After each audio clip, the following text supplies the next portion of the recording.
Last night's preseason game between Philadelphia Eagles and Buffalo Bills also making headlines. We want you to talk about this. Eagles defensive lineman Chris Long joined teammate Malcolm Jenkins in a national anthem protest. Jack, we've talked about this before. Colin Kaepernick did this. Now he's unemployed. Was it smart to do this? You know, I look at this differently. You know, if you see Long that's sitting next to him, his arms around him, you know, that man, that white man is from the same place where these terror attacks happen. And this is a symbolization. This is a symbolization of unity. This is not a protest. A protest is when you stand out and you're not participating in the national anthem. Like Colin Kaepernick did. Exactly. They are standing up, facing the flag, and it's unity, man. I mean, it's a beautiful thing, and this country has really started to come together. Oh, that's totally different. Yeah. You're right, because it's sure. Where he's from. No doubt. And I think, you know, we need more of this. I think this is what's good about America, is showing you, you know, that, you know, these teams are coming together as a white man, as a black man playing sports. It doesn't matter what color you are.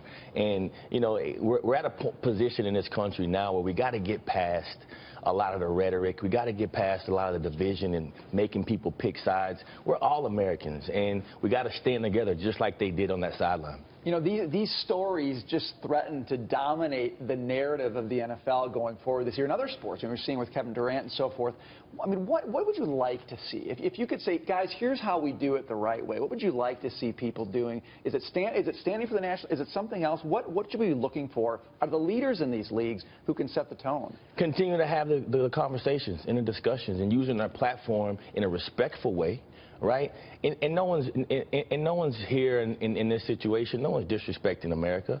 People are saying, you know, we are in a country right now where we have racial tensions, right? And we've had, you know, we're 150 years past slavery, right? We're 40 years past segregation, and we still have issues here, and we gotta address that. But rather than you know, when you take a stand on the football field during the national anthem, or not stand, rather, do something that gives back to the communities, like what Jim Brown has dedicated his entire post-football life to, is actually working in communities and bettering people's lives and giving back, rather than making it kind of like, again, we always use that term virtue signaling, but it's about me. Here's how I feel. Make it about somebody else. 100%.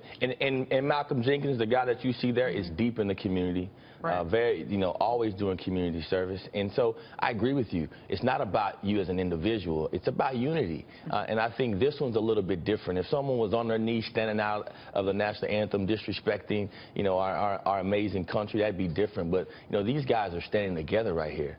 And that's just the fact. Jack, you've been so articulate on this all week. Thank you so much. Thank you. Really good to see you. Jack Brewer there.